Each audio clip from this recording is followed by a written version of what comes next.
Aloha. So I'm going to talk about a very simple thing, but it's very complex, and I'm hoping I do a good job on this. So I'm exposing you to the Vedas, which is ancient scriptures written by these people that they were called the rishis. So this is a long time ago, 5,000 years ago, before yoga, Buddhism, religion of the East. There were these wise people named the rishis.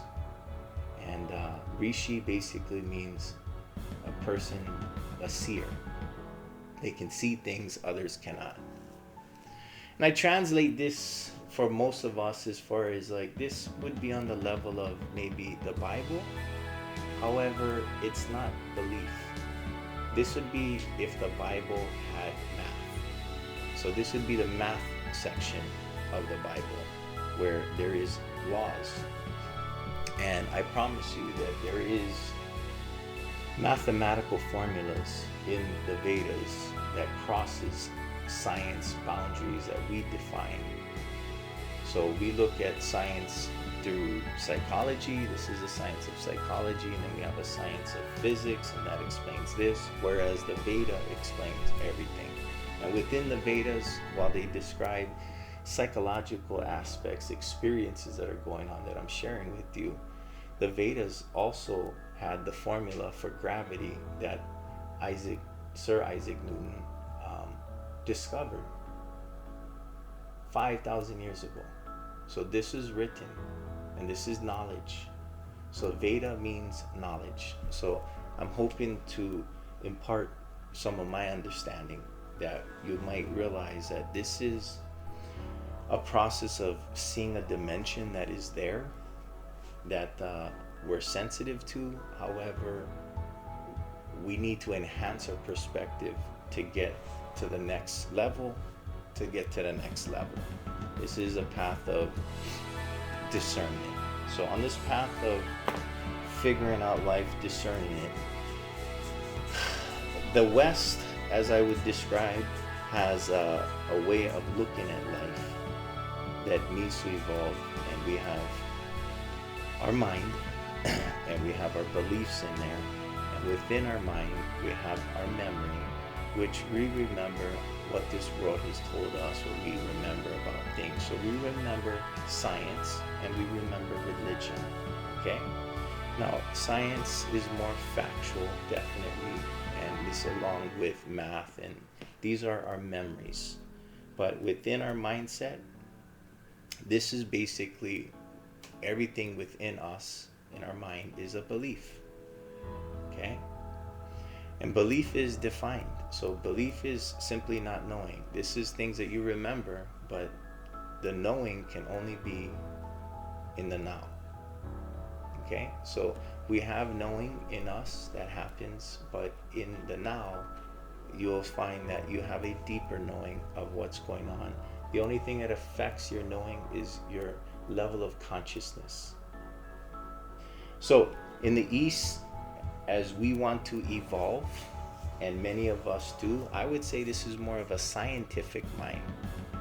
So in the East, they see a balance with our minds compared to the world. And this thing that's going on is there is belief with science and religion and that kind of stuff within the East, but this is compared to the world. Now, the one similarity that I would say scientists have with the East is that their egos are secondary to the world. It doesn't matter what their egos say. They're looking at the outside world as a cause and effect. It's a very good analogy for us to strive for, is to not really use our belief system or the way that we think things are going to happen and anticipate, because we're thinking inside the box at this point. We don't want to think in the box. We don't want to think how other people have thought. We want to be creative. But in order to be creative, we need to evolve a little bit. So, in the East, belief is discerned between the knowing of the now, which is what science is. What we need to evolve to is, after we have this analytical mind, that we need to evolve to the third way of looking at life, which is understanding and a knowing of what we are, what our mind is, what is this outside world. And the third element is to know that not everything can be known. And understanding that not everything can be known, this is letting go of things that are going to waste our time.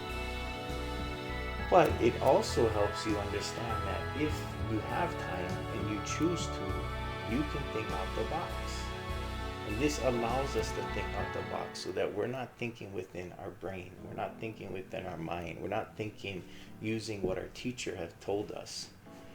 We're using a higher form of intelligence at that point, our creativity, our curiosity. And this, I believe, is what Einstein used to figure out life. It was as if he went into his mind and had a TV or computer in there, which was programmed from his curiosity, which he's human. He's the same as you and me.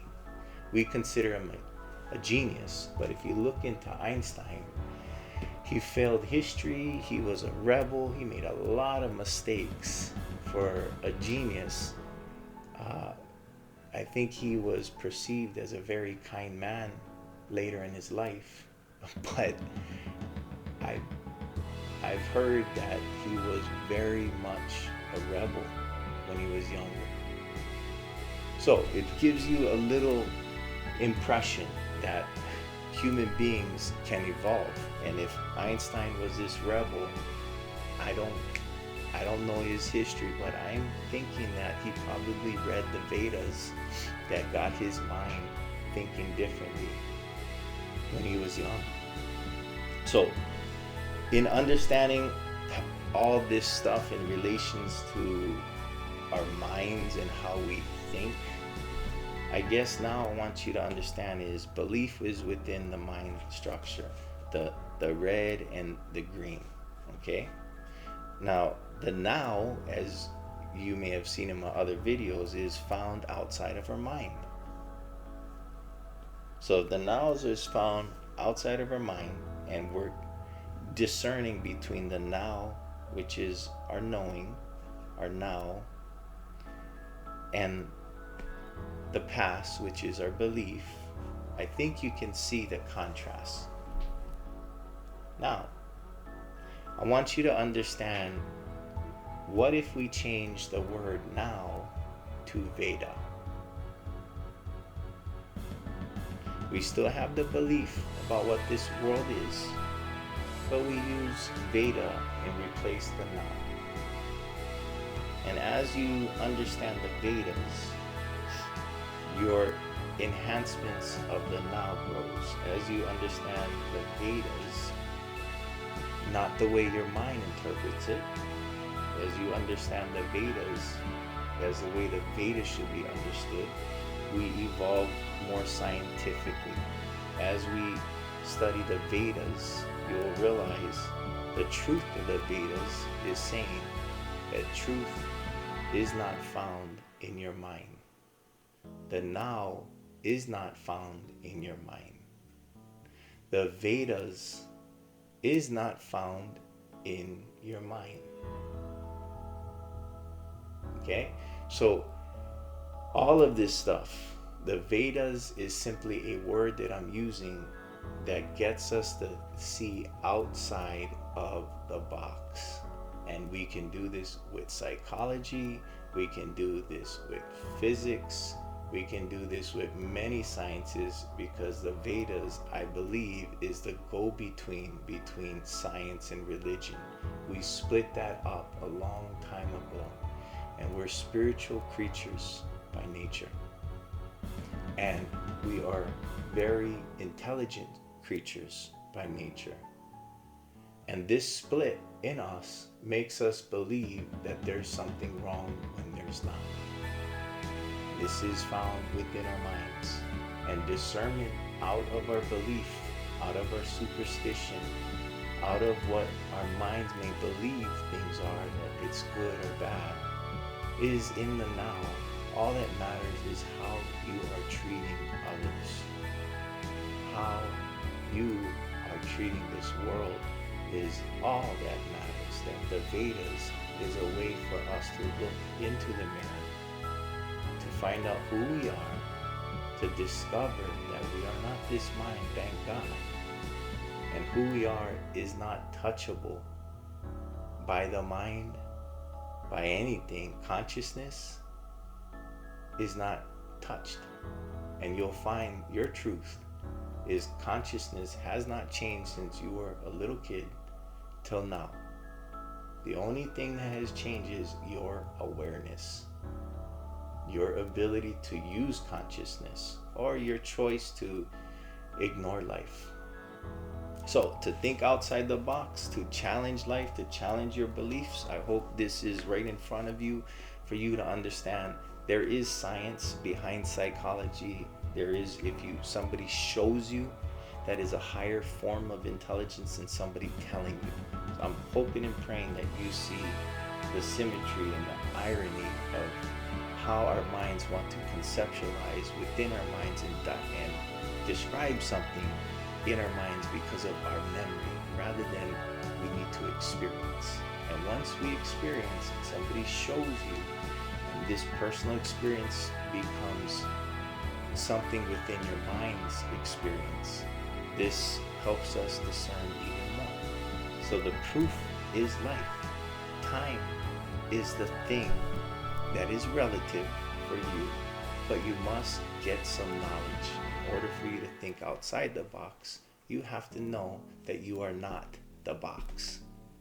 And this is what the rishis offer you to discover. Who you truly are. You are not the box. Aloha.